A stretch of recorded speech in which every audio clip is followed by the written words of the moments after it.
Steve getting back to Sheffield.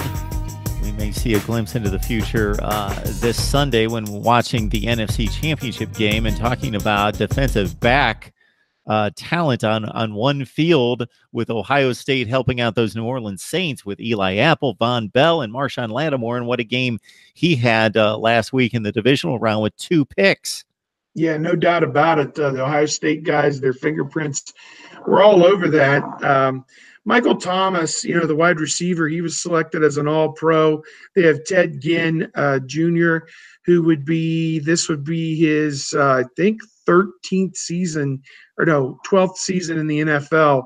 So he's really stood the test of time. Would be great to see if he's able to spark a big play here in the NFC Championship game or the Super Bowl, if they're able to get past the Rams, which will be no small task, certainly, to win that epic contest this week. But they have Kurt Coleman, who's a veteran guy, Von Bell, who's a starter at safety, does an outstanding job.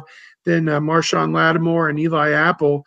Eli Apple was vilified by a lot of people with the Giants, just never could really find his way, I guess, in his couple years there with the Giants. Got traded over at midseason, and it's like he's found new life again with the New Orleans Saints and done an outstanding job. And Lattimore, 2 interceptions in a playoff game last week. Nothing short of fantastic. So I know a lot of Ohio State people will be rooting and watching that NFC game. There aren't a lot of other Buckeyes even really still in the playoffs. I think there's a long snapper for the Rams, Jake McQuaid.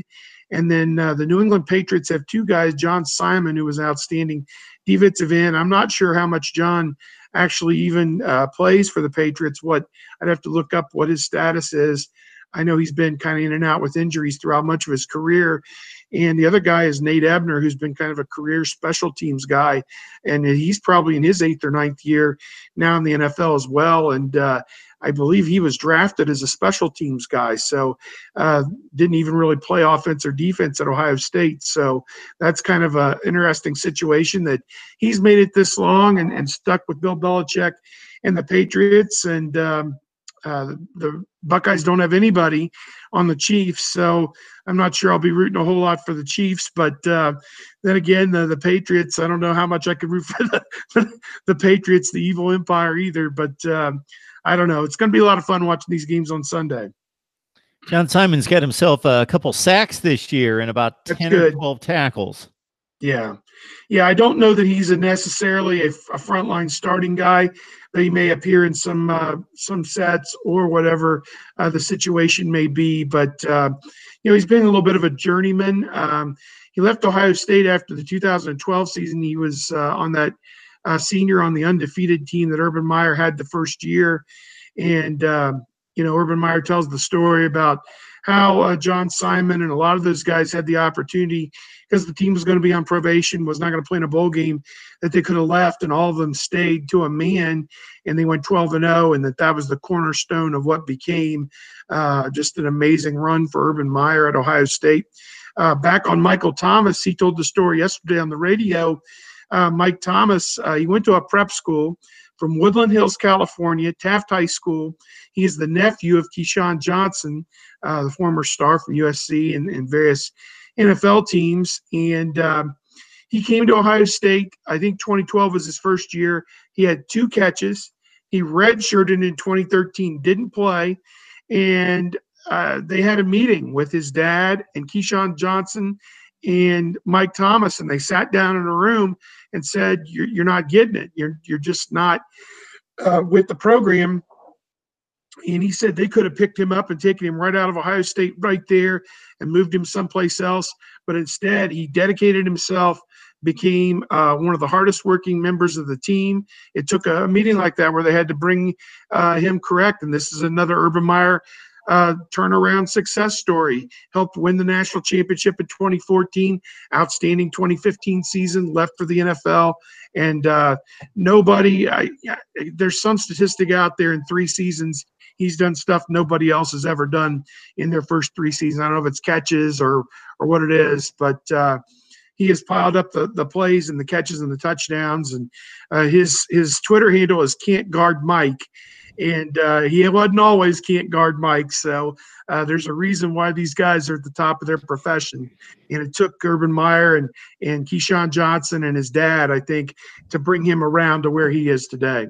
It is pretty remarkable because I remember seeing him in a spring game, and I believe that was in 2013. And then Yes, he just had a kind of huge disappeared. game and then didn't play. It was weird why he didn't play. But as the story comes out later, he wasn't attending to his studies and wasn't up to snuff on all of his responsibilities, whatever it may have been off the field. And, to invoke the name Zach Smith, he was involved in that in a good way, trying to get his situation turned around. The other guy, Corey Smith, who was in the same boat.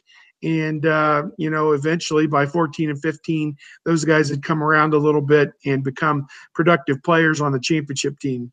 Yeah, and to the point where Drew Brees can't speak enough about Michael Thomas. And after the game last weekend, I heard him make the comment, hey, what you see on the field on game day, he does that every day in practice. He plays that hard.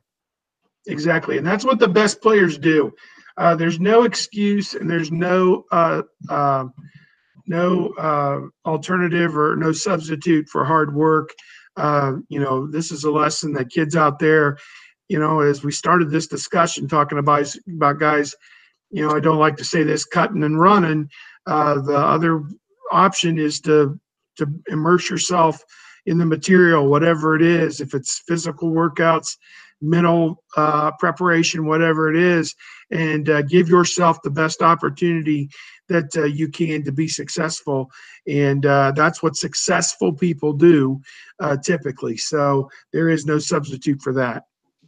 Steve Hellwagon joining us from Bucknuts. Steve, unfortunately, we've run out of time, but just to whet the appetite of some folks out there, we will be back hopefully next week. And Steve will line us up for those Buckeyes that may leave early this time next year. Yeah, already talking about that a little bit on bucknuts.com. And also they're going into another stretch run on recruiting. And maybe in the next week or so, we'll have a couple of names of guys that could be added to the 2019 recruiting class. They don't have a lot of space, even though, here on my handy dandy list, I can take Martell and I can scratch him off. So that opens up a scholarship for somebody here in this 2019 class to take it. And so we'll see what direction that's going to go as well. Excellent, Steve. Always look forward to it. Thanks so much for the time. All right, Mark. Take care.